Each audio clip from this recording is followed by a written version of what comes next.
good source of iron for babies. In a study involving mice bred to be susceptible to tuberculosis, treatment with lactoferrin significantly reduced the burden of tuberculosis organisms.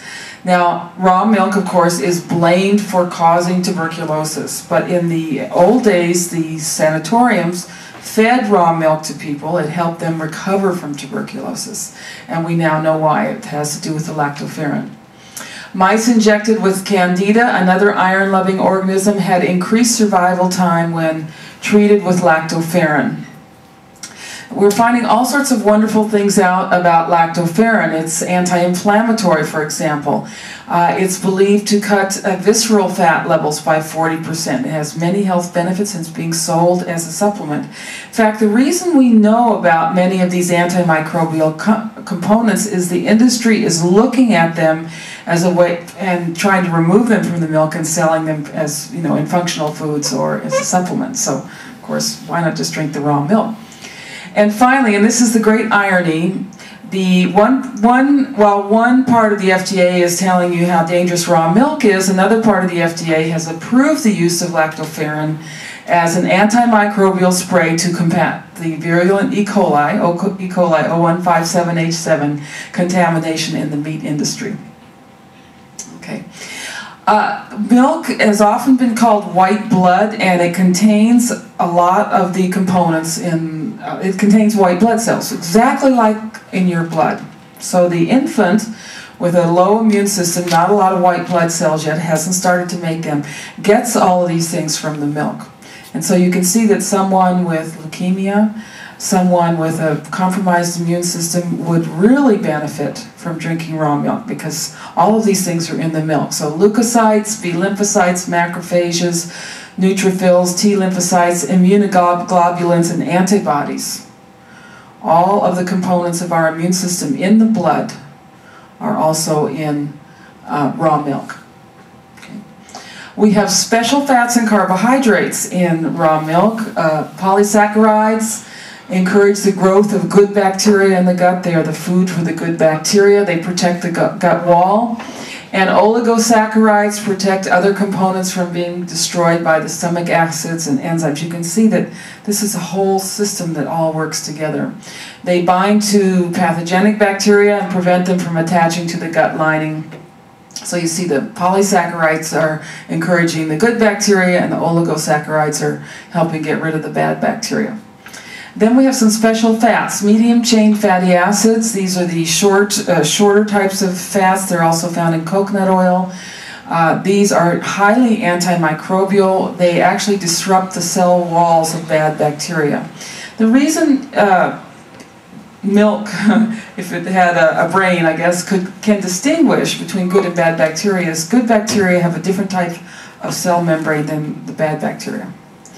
And the bad bacteria tend to have lipid coatings on them, and the medium-chain fatty acids disrupt the cell walls. Levels are very high in goat milk, also in cow's milk, and it seems like the medium-chain fatty acids also may reduce intestinal injury and protect the liver. And finally, phospholipids and sphingolipids bind to intestinal cells. They prevent the absorptions of pathogens, not only pathogens, but toxins. They're very, very protective. There's more. The list goes on and on. Enzymes, there's something called lysosome, which disrupts bacterial cell walls. Hormones and growth factors stimulate the maturation of gut cells. The infant has very undifferentiated cells in the gut, and that's why you can't give anything to eat to an infant. You have to be very careful what you give to the infant. But these hormones and growth factors are very important for helping that gut to form. Mucins adhere to the bacteria and viruses, prevent these organisms from attaching to the gut and causing disease. Fibronectin helps repair damaged tissues and has antimicrobial activity. And something called glycomacropeptide inhibits bacterial and viral adhesion. It's not just bacteria, but viruses are prevented from adhering to the gut. suppresses gastric secretion, promotes the growth of good bacteria, and supports the immune system. So many of these components have double or even triple duty. We have beneficial bacteria in raw milk that crowd out and kill bad bacteria. They produce lactic acid. And also bifidus factor, which promotes the growth of these good bacteria. B12 binding protein is a lot like lactoferrin in its roles. It steals B12 away from the pathogens, and they die because they don't get B12. And it's attached to the B12, and it ensures that the infant absorbs 100% of the B12 in the milk. And finally, lactoglobulins are special types of proteins that attach to vitamins A and D. In your bloodstream, these type of globulins carry A and D to your cells. And without the lactoglobulins, it's very hard for your body to absorb A and D in milk. And of course, at the Weston A. Price Foundation, we put a very strong emphasis on these two vitamins. So this is a five-fold system. It destroys the pathogens in the fluid milk before it ever gets to your mouth. Once you consume the milk, it stimulates the immune system. It helps the infant who has no immune system create an immune system. It builds a healthy gut wall that can keep out the bad things and absorb the good things. It prevents the absorption of pathogens and toxins in the gut. And finally, it ensures the assimilation of all of the nutrients in the milk, so the person will be healthy. Okay, here's the key chart. We've listed most of these factors. They're all active in raw breast milk.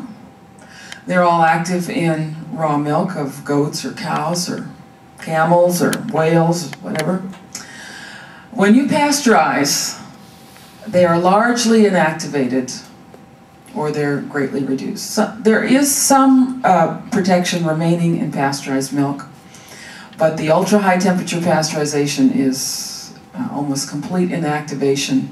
And the only thing left in the infant formula is the medium-chain fatty acids, and even their activity is greatly reduced. So if breast milk or raw milk should become contaminated with a pathogen, these things can take care of it and reduce their numbers and get rid of them. But if pasteurized milk or ultra-high temperature pasteurized milk become contaminated with a pathogen, then they really start to grow. One of the greatest myths, and I just was reading a document yesterday, quite a good paper, but he just repeats without thinking of it, when pathogens get into raw milk, they multiply like crazy. This is absolutely not true. They go down, and in many cases they disappear. Raw milk is not a medium for the growth of pathogens. Pasteurized milk is, ultra-high temperature pasteurized milk is. And infant formula can be too. We've had many, many recalls of infant formula. Next. The antimicrobial properties of milk were recognized as far back as 1938. Researchers noted that heating milk supports the growth of harmful bacteria by inactivating inhibins. They call them inhibins. Okay, they didn't quite know what they all were, but they recognized even way back then that once you heated milk, these protective properties weren't there anymore. So what is pasteurization? I think we need to just define our terms here. Pasteurization is a process that slows microbial growth in food. This is from Wikipedia, so it must be the truth, right?